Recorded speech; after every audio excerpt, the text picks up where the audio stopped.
Welcome to Fox 54 News at 6. I'm Kenesha Dees. Madison City Schools is hosting a public hearing today regarding rezoning proposals ahead of changes coming next year. Fox 54's Gabe Glassman has more from Madison. The rezoning proposals being discussed during Monday's meeting have been through several drafts over the last several months. Superintendent Dr. Ed Nichols says they have received thousands of comments regarding the proposals. The hearing tonight is just a hearing. There's no vote scheduled, but the Board of Education will vote on these proposals at a later date. These revisions have been worked on for several months following those comments and concerns. These efforts come as MCS prepares to open Russell Branch Elementary next year. There are neighborhoods in our community that aren't necessarily together, but they've grown kind of homogeneously together through the years. That was one. Making sure that we didn't separate some of those. Traffic patterns. We looked at that. You know, we really didn't get into a lot of I just like my school and I don't want to leave, because that really doesn't go to where we have to kind of balance schools. So we just kind of looked at suggestions people made, I guess is the best way to look at it, and where we could alter and make suggestions. We tried to see how that might fit into the scheme of balancing all of our schools. The approved rezoning plans will take effect once students come back to the classroom next school year. From Madison, Gabe Glassman, Fox 54 News. Superintendent Nichols now says they've received more than 6,000 comments from community members since starting this process. We'll have more for you from that meeting later tonight. And here's a live look from Governor's Drive. You can see the traffic moving through seamlessly. No issues there. No issues with the stoplight there this go around. But right above is a bit of cloud cover. Looks like the rain has stopped on that end of town. Let's bring in Fox 54 Weather Impact Chief Meteorologist Jordan Tressman. Jordan, a cool Monday, a cloudy one too. Will it remain that way tonight? Yeah, definitely cool across the Tennessee Valley with the cloud cover and a stiff breeze. Temperatures only climbed into the mid and upper 50s this afternoon, well below where we should be this time of year. The average high right around 70 or 71. We're not going to get there at all this week as we get ready to close out the month of October and head into the early days of November. Kind of giving away my 7-day, I guess, a little bit. 56 right now in Huntsville, 55 in Coleman, sitting at 53 degrees right now in Albertville. We are definitely going to be cool as we head into the later part of the evening, and then as we head into the overnight, temperatures have no problems dropping into the 40s late tonight. Still looking at a lot of that cloud cover up in Newmarket this evening. Trees beginning to become a little paler. We're not talking about the beautiful, vibrant colors that you would normally expect to begin to develop at this point in the year. And honestly, I don't really think we're going to get a lot of those vibrant colors this year. It's really just not going to be the year for that across the Tennessee Valley. I suppose we can try again next year. Radar looks nice and quiet this evening, but that's going to begin to change as we head into your Tuesday. We'll talk about that in a couple of minutes. Thank you, Jordan. A Morgan County man in jail tonight. He was arrested on a warrant after he was indicted in a fatal crash 3.5 years ago. That arrest was yesterday.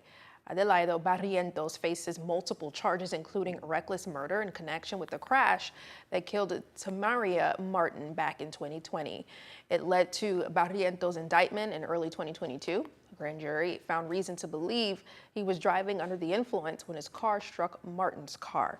Barrientos is held on a $50,000 bond, but also an ICE detainer that will prevent his release. It's not clear when he'll appear in court. The mother of the 17-year-old killed in a September crash following a police pursuit filed a wrongful death lawsuit today. The complaint lists the driver, Archie Hale, Priceville police officer Gary Chapman, and the city of Priceville as defendants. The lawsuit accuses Hale of negligence and driving too fast and failing to stop. It also accuses Officer Chapman of violating police pursuit rules and the city of Priceville of negligently hiring, training, and supervising Chapman. Tristan Hollis was killed when Hale fled from Officer Chapman, leading him on a chase from Priceville to Hartselle, ending in a crash that took the life of Tristan and injuring 5 others. 4 men in Morgan County as part of an operation, 4 men arrested rather in Morgan County as part of an operation to catch alleged child predators. On Saturday, the Morgan County Sheriff's Criminal Investigation Division conducted Operation Fright Night to catch people having sexually explicit conversations with children and attempting to meet them for sex. 4 men, Raul Ailman, Barry Cook, Terrence Carter, and Logan Hansard, were arrested and charged with human trafficking and traveling to meet a child for an unlawful sex act. All of them are being held without bond. A Huntsville man is behind bars after he's accused of shooting into a home with people inside Friday. Huntsville police was called to a home on the 3100 block of Ackland Road around 11:30 after reports of gunfire. When they got there, HPD says they found bullets hit a home and a nearby car. However, no one was hurt. HPD says the shooting happened after an argument between Pedro Perez and a neighbor. Perez allegedly pulled out a gun and fired multiple shots before running away. He returned while officers were at the location and was arrested. Perez is charged with firing a gun into an occupied dwelling and an unoccupied vehicle. He was released from the Madison County Jail on a $75,000 bond. Well, look at this. Thankfully, no one was injured after a house fire in Decatur earlier today. When Decatur Fire and Rescue arrived at the home, they found it engulfed in flames. Firefighters able to control the fire and limit it to one room. Residents were able to evacuate safely and unharmed. The trial of a Lauderdale County Circuit Court judge accused of stealing money began today. Gil Self faces 18 charges for reportedly using his office for personal gain or the gain of a family member and lying under oath. Self is accused of taking nearly $150,000 from the presiding judge's Judicial Administration Fund and the Law Library Fund between April of 2020 and February of 2023. If convicted on all charges, Self could face decades in prison and would likely be removed from the bench. Election season not quite over yet in Coleman County. Voters are expected to head back to the polls tomorrow for a special election. Voters will choose between GOP nominee Cindy Myrick and Democratic nominee Matt Glover for the House District 12 seat, which became vacant after former Representative Corey Harbison resigned back in April. You can find polling locations on our website, FOX54.com. There's been more immigration-related violence across the country as residents and local officials push back on ICE raids targeting migrants in the U.S. Fox News senior correspondent Mike Tobin has more from Chicago. It was another violent weekend in Chicago with federal agents showing up in places you would not expect to find them. Tear gas was used Friday and Saturday in neighborhoods generally considered more affluent. In one area, the protests were sparked by ICE raids that reportedly led to the arrest of a landscaper and several construction workers. Crowds form almost every time the agents show up, and by mid-afternoon, tear gas was deployed. Just being Hispanic, period, whether you're legal or not, is a very scary time, and I worry for my kids. Like, what if ICE comes? DHS says the gas was needed because the crowd became violent and started attacking federal agents. But Chicago Mayor Brandon Johnson is pushing back. He says resistance to these raids will continue. We don't have illegal aliens. I don't know if that's from some sort of sci-fi message that you would have had. We're talking about undocumented individuals that are human beings. Part of that resistance is creating neighborhood networks to warn folks when ICE is on the scene. The short whistle sound like this is just to let people know that ICE is in the area. But if you do like a longer one, that means that ICE is actually detaining someone. But acting ICE Director Todd Lyons says his agents face significant violence almost every day, and he's challenging Democrat lawmakers to ride along to see the danger firsthand. They are shielding criminal aliens from being arrested and removed from our country, and that isn't what anybody wants. Homeland Security said Monday that ICE is on track to deport about 600,000 people by the end of 2025. In Chicago, Mike Tobin, Fox News. We hope that it's going to get resolved as soon as possible, but hope doesn't really make for a great plan, so we wanted to make sure that we were prepared. Food Bank of North Alabama preparing to feed the need as government assistance programs end next month due to the ongoing government shutdown. Fox 54's Kate Maguire tells us how. Madison City Council deciding if there will be a second arts and entertainment district. Fox 54's Logan Alexander Russell spoke with the local business owners about what it means to them.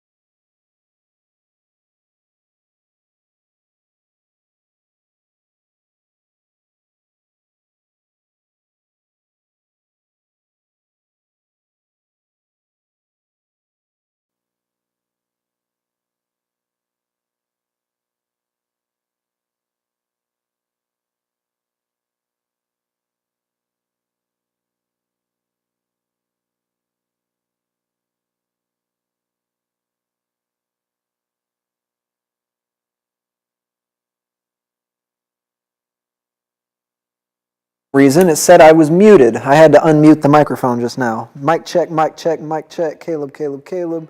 FOX54 News. Cool. Thank you.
It's now day 27 of the government shutdown, the second longest in U.S. history. After having the weekend off, the Senate reconvened this afternoon but didn't vote to end the shutdown. So far, 12 votes have failed to reopen the government, with a 13th expected later this week.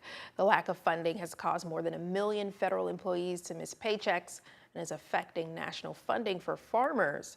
The shutdown also affecting Supplemental Nutrition Assistance Program, or SNAP benefits, a federal program that helps millions of Americans pay for groceries using government funding. The USDA announced today they're not distributing those benefits next month, saying the government shutdown froze payments through the Department of Human Resources. Fox 54's Caleb Aguayo shows us how that's affecting residents here in Alabama. The State Department of Human Resources made the announcement earlier today. The USDA's Food and Nutrition Service has suspended SNAP benefits for the entire month of November. Those benefits, totaling over $140 million statewide, are federally funded. With the government shutdown entering its fourth week on Wednesday, many federal employees are relying on SNAP benefits in the absence of a steady paycheck. But the suspension, beginning on Saturday, leaves people with less than a week to find some form of food assistance. Local food banks are stepping up to help out everyone that's going to need the assistance. They tell me the suspension is going to impact more than 750,000 Alabamians. We hope that it's going to get resolved as soon as possible, but hope doesn't really make for a great plan, so we wanted to make sure that we were prepared. So we have food available. We have more food coming in. What we have generally in our warehouse does turn over every month. So we're distributing over 1 million pounds of food every month. So yes, we have food right now, and we will have food. We've been doing this for a long time. This is when, we know how to get food out to the community. We, specifically help during emergencies, and that's what this is. The DHR is urging people who need the assistance to reach out to a Feeding Alabama affiliated food bank, which covers the entire state. In Huntsville, I'm Caleb Aguayo, Fox 54 News. Fox 54 pulled the numbers to see who receives food benefits here in Alabama. Here are some of the highlights. The biggest age group of recipients, children. They make up 43% of those receiving SNAP assistance. More than 323,000 kids across the state depend on these benefits for their daily meals. The program also serves as a lifeline for seniors and people with disabilities. Nearly half of all households receiving SNAP have a disabled member, and about a third include a senior citizen. The average benefit amounts to $6.31 per person per day. And contrary to some common misconceptions, most of these households are working. 3 out of every 4 SNAP households in our state have at least one person earning a paycheck using the program to bridge the gap between low wages and the cost of feeding their family. Now, Caleb, I remember, 5 years ago when COVID happened, I remember talking with the Food Bank of North Alabama and how they had to feed the need then, but now it's for a totally different reason. Yeah. So, I got to take a little tour today, and they are doing a lot. They were telling me their warehouse, they recycle. They take food from all over the place. Restaurants, grocery stores, all kinds of places that would otherwise have thrown that food out. And they have a warehouse full of it. It's massive, in complete honesty. And they've been bringing in more food, I guess, to kind of prepare for this, so the influx of more demand, as they were wanting to call it today. And I think it's a good thing they're doing, and I mean, they've got a lot for people out there. Yeah, I was going to say, I mean, you were there, like you said, you took a tour. I would imagine they were just busybodies today. Yes, I mean, it was moving, all kinds of people in there, you know, bringing in food, taking food out with them, things like that. Yeah, well, definitely needed during this time as Yes. people are being furloughed. Thank you so much for that, Kayla. Thank you. Yes. All right, coming up, the numbers have rolled in from the River City. The North Alabama Air Fest is reported to have broken a record. Those details ahead. And while our eyes are in the sky, Jordan, lots of cloud cover today. Yeah, we definitely saw a lot of cloud cover this afternoon, and we're going to maintain that cloud cover as we head into the evening. But will it result in any rain? We'll talk about it in a little bit.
Madison City Council is meeting right now, and on the agenda is a vote that could bring a new feel to one of its most historic areas.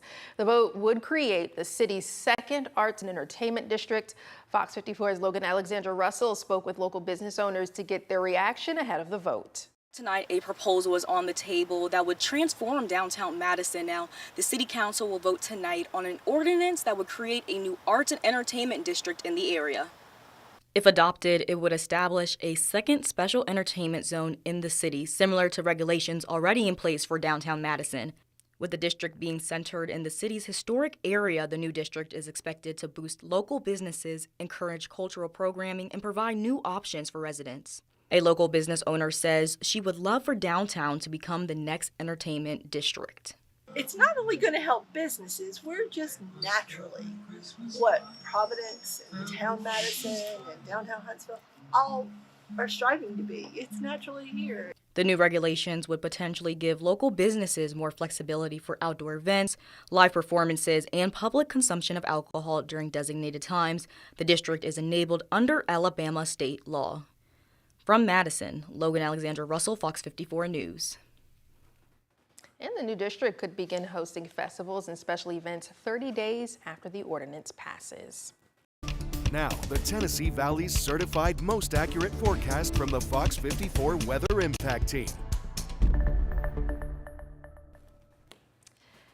And here's a look from earlier today off of Finney Drive in Huntsville. You can see that's actually a beautiful display of the cloud cover that we've seen. It looks like the clouds are reaching toward us, reaching toward the screen. I like this view because you're right. It makes the cloud cover almost look semi-enjoyable. Semi-enjoyable. Semi-enjoyable. Yeah, I mean, clouds. Yeah. Clouds. Yes. Which I think would be, I think I would be fine with if the leaves were like vibrant and beautiful in orange and red. Instead, they're not. I mean, are we at the point during the fall season where it should be peak vibrant colors? Yeah, we should be heading in that direction here kind of this week and then over the next couple of weeks as we head into early November. Okay. But I think a lack of rain is going to keep us from getting to enjoy the vibrant colors this year. And we'll see if we'll get some rain in your forecast? Yeah, there is definitely a little bit of rain in the forecast, but at this point, as far as allowing us to enjoy the vibrant colors of the leaves, I think it's going to be a bit too little too late. I have a wooded area behind my house, and I was looking at that wooded area, and a lot of those leaves are still green or at least becoming pale. None of the yellows, the oranges, and the reds. Temperatures currently sitting in the mid-50s across the Tennessee Valley, lower 50s over in northeast Alabama. 57, though, up in southern middle Tennessee, 53 in Coleman, 56 degrees right now over in Florence. The cloud cover definitely continues across the Tennessee Valley. Last couple of glimpses of daylight here up in Newmarket. We're talking about wall-to-wall cloud cover. We didn't get to see a single ray of sunshine through the course of the afternoon. Now, the good news here is that with the exception of a little bit of light rain across the Tennessee Valley through the course of the afternoon, we were relatively dry, and we're relatively dry this evening. Maybe a little bit of light drizzle across the area, but that's about it. We're going to stay dry as we head into the overnight, but then as we head into your Tuesday afternoon, we're going to be focused on an area of low pressure and a rather robust cold front extending down from that area of low pressure. That cold front is going to push its way through the Tennessee Valley, and it's going to bring an additional opportunity for rain. Not right away, though. By the time we get to the lunch hour locally, we're just talking about a mostly cloudy or an overcast sky. As we head into your Tuesday afternoon, I do think we are going to get to enjoy just a couple of peaks of sunshine, but then by the time we get to the evening, rain, maybe a couple of rumbles of thunder, begins to push its way into northwest Alabama. For the most part, we're just going to be talking about a steady, moderate to at times heavy rainfall. That rain is going to continue in some capacity as we head into the overnight and then early into your Wednesday morning. We head into the Wednesday morning commute, still talking about some scattered showers across the Tennessee Valley, and then rain continues. Even as we head into the Wednesday afternoon time frame through the early part of Wednesday evening, rain still continuing across the Tennessee Valley before we finally begin to dry out through the overnight and then early into your Thursday morning. By the time we get to the lunch hour on Thursday afternoon, we're talking about some breaks in the cloud cover. I think we'll get to enjoy a little bit of sunshine. I'm probably going to take that 40% chance of rain on Thursday and drop it off quite a bit. We are going to be dry Friday, Saturday, small opportunity for rain on Sunday, and then dry as we head into Monday of next week. By the time we get to Friday evening, most of us looking at anywhere between 1/4 of an inch to 3/4 of an inch of additional rainfall. I think locally we're going to be talking about some higher amounts, anywhere between 3/4 of an inch to 1 1/4 inches of additional rainfall. Wanted to take you out to the tropics real quick. Look at Melissa. Melissa is an absolute beast. Look at that well-defined eye there associated with Melissa. Right now, winds of 175 miles per hour, making it an incredibly strong Category 5 hurricane. Cloudy and cool as we head into the overnight. Temperatures dropping into the low 50s. Got a low right around 51 degrees. For the kids, Tuesday morning, 54 at 7, 54 at 8, 55 by 9, 58 degrees by the time we get to 10 a.m. We're really not going to warm up that much through the course of the afternoon. Have a good look at the next 7 days. 63 on Tuesday, but then back into the mid and upper 50s, both Wednesday and Thursday, 55, 56 respectively. Holding on to the lower 60s Friday, Saturday, Sunday. Friday actually looks quite nice. Halloween is going to be great in the afternoon. It's going to be equally as nice as we head into the evening. Good news there for all of the trick-or-treaters. And then we're starting off November. Not bad. A pair of 61. Small opportunity for rain on Sunday. Don't forget clocks fall back this weekend, 2 a.m. Sunday morning. 65 degrees by the time we get to next Monday.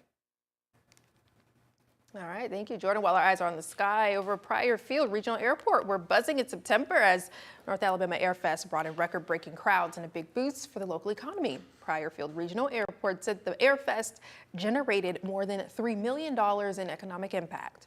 Some vendors even reported earning more than $50,000 during the weekend.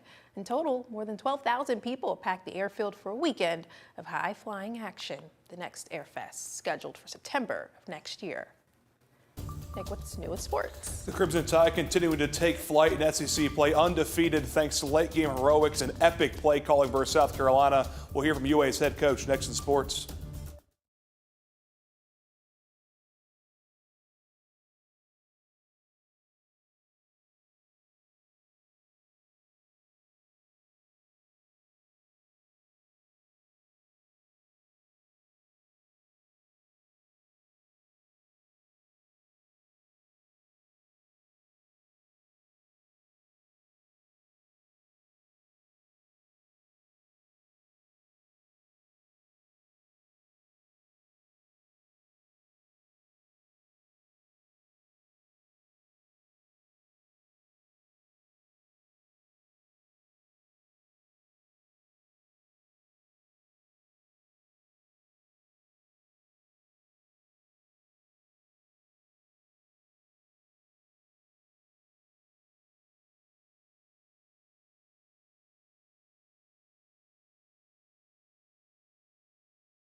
Fox 54 Sports is sponsored by Alpha Insurance. You know the old saying, a win is a win is a win. Good evening and welcome into sports. No need for style points at this point in the season. Alabama football needs to just keep stacking victories, and it may not have been pretty at times, but they got the job done this weekend. UA thwarted a real upset bid by South Carolina on Saturday. With just 2 minutes and 30 seconds left in the game, the Gamecocks led by 8, hoping to hand the Tide a loss for the first time in nearly 2 months. What then transpired were the very definitions of resilience and poise as Alabama scored a touchdown, got the 2-point conversion to tie, forced a fumble, and scored the game-winning touchdown, all in less than 2 minutes of clock time to claim the victory. The Crimson Tide now head into their second bye of the season with a 7-1 record, 5-0 in the SEC. They control their own destiny and clinch an SEC title game spot with 3 more conference wins. A great win for us. Much needed bye. It's been an intense 5 weeks, but I think it even goes back before that. You know, when we had our backs to the wall, even during the bye week and Wisconsin, and even just the mindset that we had to continue to have going into Monroe. So proud of the guys, and we'll take the momentum, and we'll have some great practices. I know that, and looking forward to the next one in 2 weeks. Yep, so Bama is in action in 2 weeks. The Tide hosts LSU, who will have an interim head coach after the firing of Brian Kelly last night. It'll be a night game kickoff set for 6:30. Well, tonight after the World Series, we're talking hoops. The Mayor's Cup between Alabama A&M and UAH returns after a 12-year hiatus. Hope you join us then. Kanisha? That's right, Nick. Thank you. Coming up tonight after the World Series, a meeting in Madison City schools could determine where your kids go to school next year. Our Gabe Glassman was there, and he has the details. Government shutdown affecting a popular program that puts food on the table. But how will it affect Alabama? We'll have that story tonight. And the Attorney General of Alabama joining 24 states in filing a Supreme Court brief on birthright citizenship. We'll tell you the details after the game on Fox 54 News. All right, you all, the Mega Millions lottery jackpot still waiting for a winner, and the total cash payout still growing after no one was able to match all 6 numbers in Friday night's drawing. The new payout hit $714 million, the 9th largest drawing ever. Mega Millions says the estimated cash value of the jackpot, if you take it in a lump sum, is $334.1 million. If only. Only the 9th largest, though? I don't drive up to So Tennessee. you wouldn't be happy about it. If you won it, you would be like, I mean, I the don't. 9th largest. I don't drive up to Tennessee for anything under top 3. So you're not going to go to Ardmore? No, I need a little more incentive.